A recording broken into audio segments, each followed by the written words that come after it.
Okay, fuck Hearthstone, we got it! The first episode. It doesn't even say that first episode though. Just blacking out. It's just plain boring and not simple at all, because now I have to do all the work. Re-edit this video. And check how many levels does Rebecca Black actually hit. Because already we have an awkward high, which is like always gonna be awkward, but you know, that's where it starts. Hi! Oh my god! Oh my god! Here we are! I don't know how interesting this video is gonna be. I'm probably just gonna throw it to the trash immediately. But let's get surprised, possibly. God damn it, this is annoying. Get attention! Sorry, there are no subtitles and I often pause the video. That's gonna be a problem. Oh my god. Too long? I love that part. Try out, feel out. She's my guinea pig. I think we're gonna have fun. Yeah. We're in our house. I realize even though she says the Alexa is gonna be the guinea pig, I mean, it's the other way around, honestly. It's more like, does this video actually fit my criteria? And can Rebecca Black actually go through all the points? Because normally it's just natural, you know, you develop things. And there's the super climax, lights off moment. I don't think there's enough time for that even. So, but ooh, dinner's ready. That is the worst thing you can say when you turn off the lights. Oh my god. In the black background. The fun part is like, this is the blacking out, right? It's supposed to be. And the only black part was dinner's ready. That is some interesting shit. Okay. It actually happened. Yeah. Alright, well, on the opposite end of the spectrum. Honestly, I've been awesome. Yeah, on the opposite of number spectrum. Holy shit, Rebecca Black just nailed the 5th point already. Can she go to level 6 in this video? Oh my god. We're playing a game, right? Alexa can leave at any point, right? Things get awkward, but Rebecca Black could also lose the game by, you know, not pushing the narrative. I mean, this is interesting. To be honest, like, Rebecca Black seems so fucking confident right now, and she looks scared. That is weird. I feel like so much. So funny that she brings uh-oh first. Where was Alexis, like, either like an uh-oh or Uh-oh. I think she's nailing the 6th point as well now. Pretty much. Even though uh-oh kind of refers to fears too. So that's pretty cool actually. Okay, that's kind of an interesting point in the video where she talks about the party and talks about meeting someone. It's almost like you can use the step 6 where you ask for what you care about to kind of analyze how confident the person is, the level of confidence, and how long can they actually last in this level, because afterwards there's no way back, right? It gets fucking terrifying. This is the spot where the person can relax, but it's also very intensely being spectated. Let's put it that way. An interesting part is that you might just make the person talk of what they care about, but you will not care about that at all. You just stare them down, you know, until the conversation becomes awkward again. And then you make that awkward decision to talk about fears, which is level 7. I don't think Rebecca Black has it in her to actually... She has like 2 minutes or something till dinner's ready moment. But anything can happen, right? So the whole psychology is like, it's almost like dream invasion, right?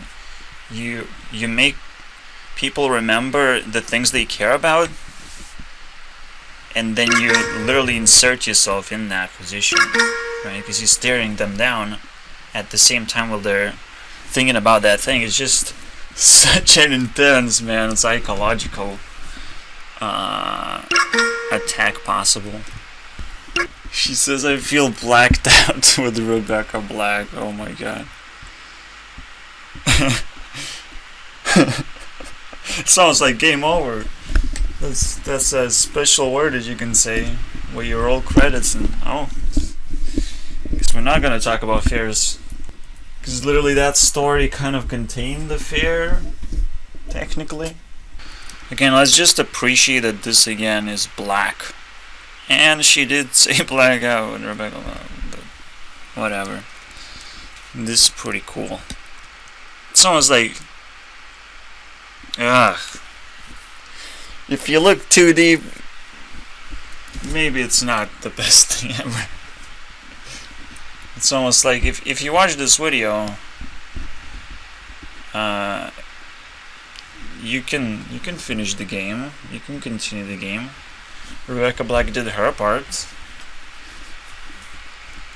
I hope that metaphor doesn't get pushed further. I don't get like clues, or it's almost like I feel I live in a Twilight Zone where everyone is like playing metaphors, but at the same time it's actually possible, right? Like we're unconsciously doing something terrifying and preparing for something apocalyptical. That is crazy, okay? And it's totally possible. Okay, that was mildly entertaining, I guess. Pushing metaphors to an absolute limit. But, I like that.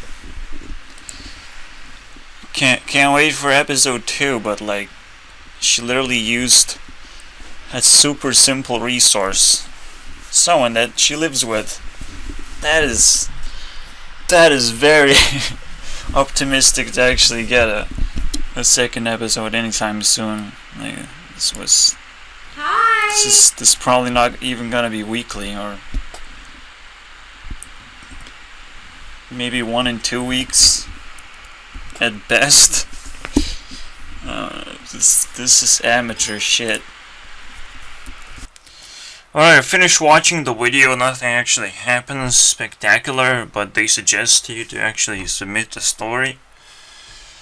I mean, it's 6 days old. The one thing that I want to check is, did she submitted that on Friday 13th?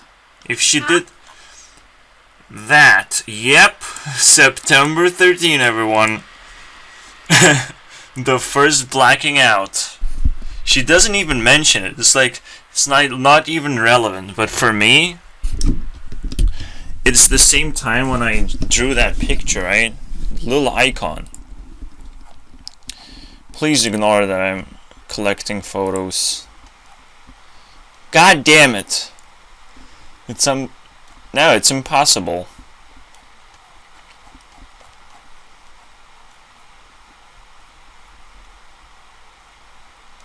Now it's glitched. Now, where is it?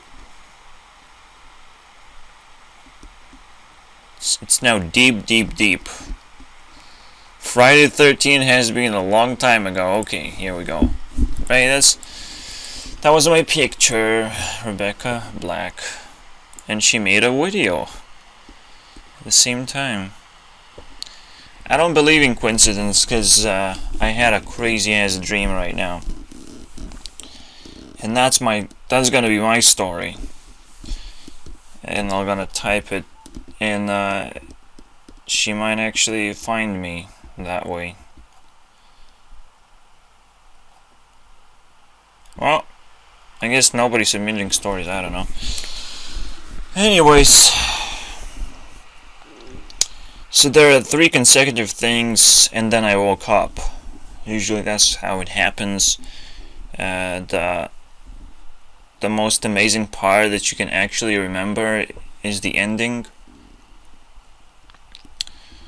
So, first simple thing that happened, I was like, okay, I don't want to play this game of cards. Someone offered me to play the game of cards, and I was like, wait, everyone else was like, oh, I want to fight you, dude. Everyone was like pissed of what I was doing. And I'm talking about like adult level, right? That was pretty interesting.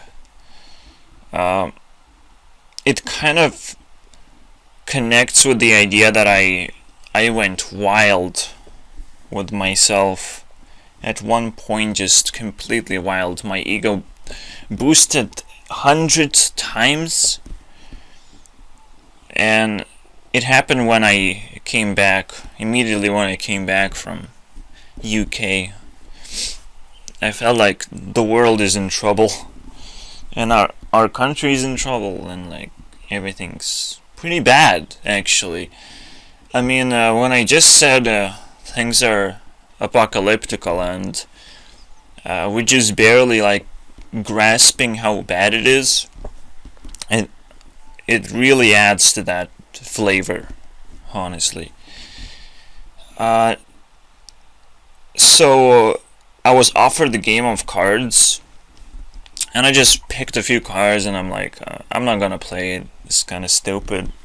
I just wanted to ruin the game, right? I just picked a few cards. But then I look into my cards. Oh, I just glanced into my cards,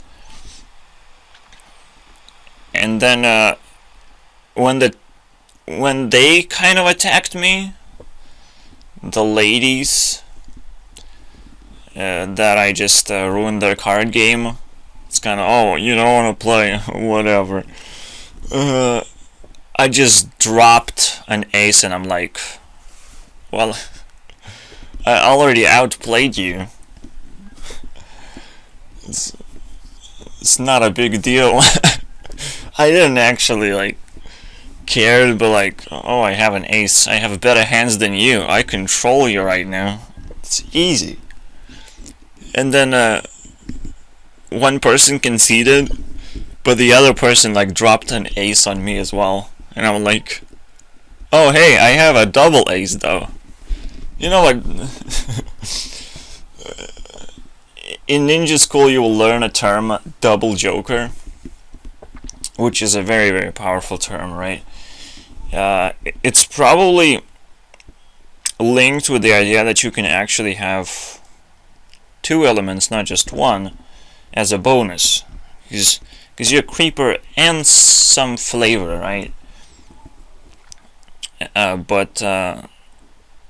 Or other personality, and again some flavor, in order to create 8 personalities, but then you can evolve in some insanity. I think it's possible, but it's really hard. Okay. Yeah. Kind of let's just go to the dinner's ready, cuz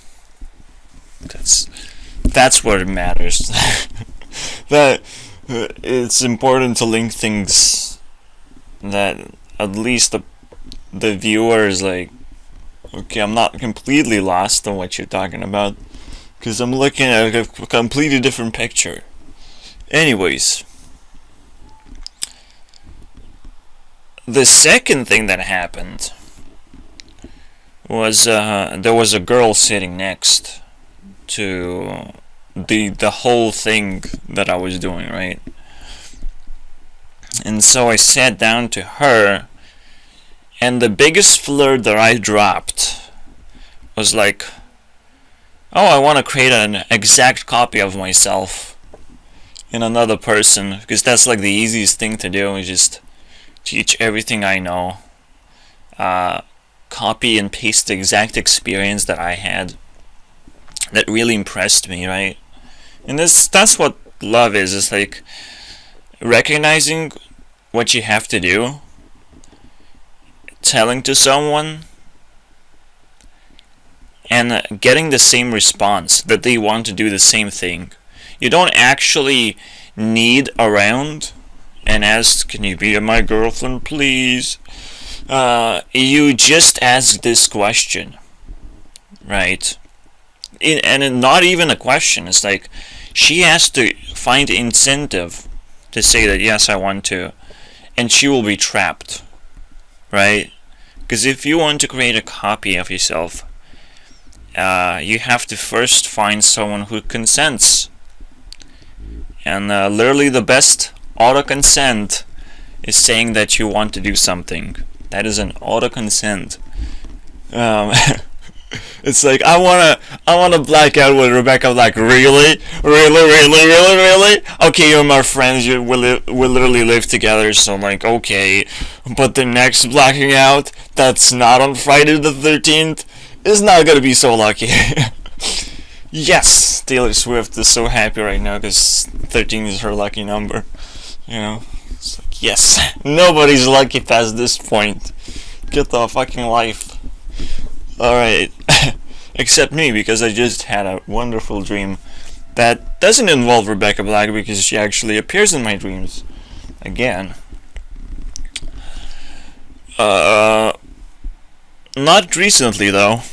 That's kind of interesting. The most recent one was when I had a portal, like the split reality. Then Rebecca Black shows up again, and it's just that was a pretty strong one, I believe. If I'm not mixing up, like I don't think so. But yeah, that was a weird one. But it doesn't feel like a story. Anyways, the third event. So literally that was so amazing, right? The second one, like super cool tool that you can use. But you also have to feel with your heart when you tell that thing that you really want to create a copy of yourself, and you really have to understand that it is the easiest thing to do. It's literally just talking to yourself but to another person, right? Doing the same experience. Now what do you get from this, right? From experiencing the same thing. I mean, nostalgia. That's it, basically. You're just reliving your life. It is tough. It is a tough feeling to lose yourself eventually, because you will lose yourself.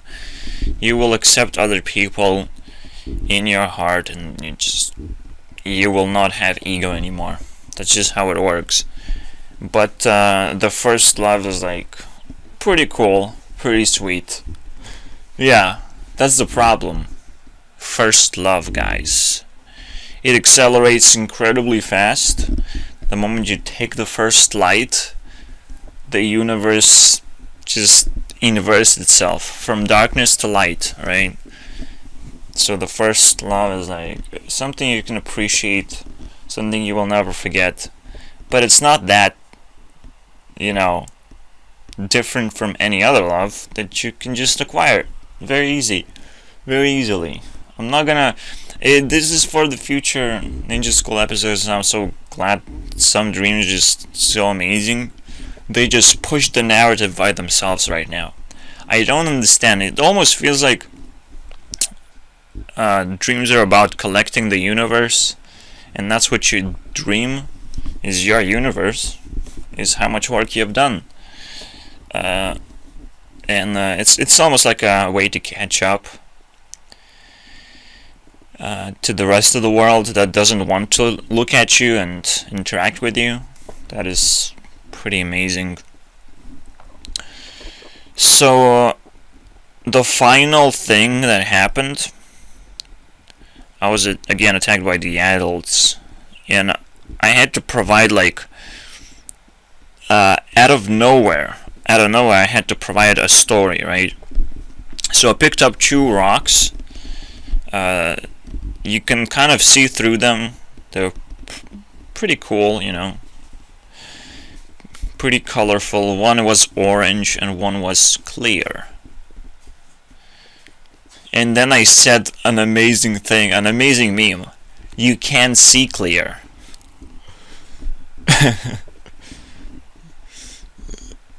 And that was like, you can almost trick people. Because you can see clear is a meme, right? But it doesn't actually automatically apply to a person. But it's like, when you say it like a beam, clear becomes completely invisible. It's like, you can't see clear. That's it, that's game over. But you also, of course, you add a few details so they don't focus on the meme. You remind them that, you know, clear seems to have a few colors, you know, tinted. It's a little bit tinted, as I've said. But, you know, a few colors, not just bright orange. That the other rock is trying to be. And after I woke up, I kind of realized that's kind of what beauty is, right? Is being bright in the world, to choose to be bright and just completely blend in with the idea that whether world is colorful or whether world is one color, when you have a very specific color, you're not a ninja, right? You blend in one way or the other. You are visible. But I specifically want to create clarity, and at the same time be completely invisible, even though it's like there's a little bit of tint there. But the meme is what saves the day in the end, honestly. The idea that, well, you're totally useless. You're nobody, right? And yet, you can do so many things when nobody focuses on you, when nobody weighs you down, when you don't take the responsibility that doesn't belong to you because it's not going to entertain you in the long run. You have to take the responsibilities that entertain you. That's the only way you can find passion in life. And that is the criteria that I will bust people with. If people don't seem passionate and they project their own fucking egos, I think Antoinem did that, just did that. I'm not sure if I shown the clip because I wanted to do add it on the Hearthstone side. But at his 3 million sub thing, he just blown up in the end of the video. His ego is so fucking insane, and he was walking in Minecraft void, past the barrier, past everything that exists in Minecraft. He's just walking towards the sun, and he's just exploding his ego. It's just so fucking stupid to watch sometimes. Because I know Antoinem has a huge ego. I have been in his community. He doesn't take care of it at all. He's just like an ant in a collection of ants. He just happened to be first and best, right? He built the whole thing or something. So he takes pride of everything. But to be honest, he doesn't consider coming back to Let's Plays, for example. Which is something, you know, you did that, but it might not be successful anymore, you know? You might even have sparked the interest in Minecraft, Antoinem. But you remained unflexible. You remained trash, right? It's flexibility that makes you a ninja, right? Ability to change your voice, change the topics, change the game you play, eventually, and change the way you play the game. That's it. You have to take even higher risks and higher not settlements that he talks about, but that's him, you know. That is him. I will project my own ego. I mean, I will not be ashamed. I can make mistakes saying these things, but he's higher than me, so I will throw rocks. There's There's nothing wrong with throwing rocks at the person who is higher than you, having a better life than you, and sort of fucking it up for no good reason, right? Because you're right there. I was right there. I could have given him all of the advice in the world. The only thing he had to do is, keep me around and not ban me. So, fuck you, Antwenum. I'm coming for you. Rebecca Black is like, wow! She literally installed a personality that was like, okay, you're done with your classmates. It's time to face the Antwenum.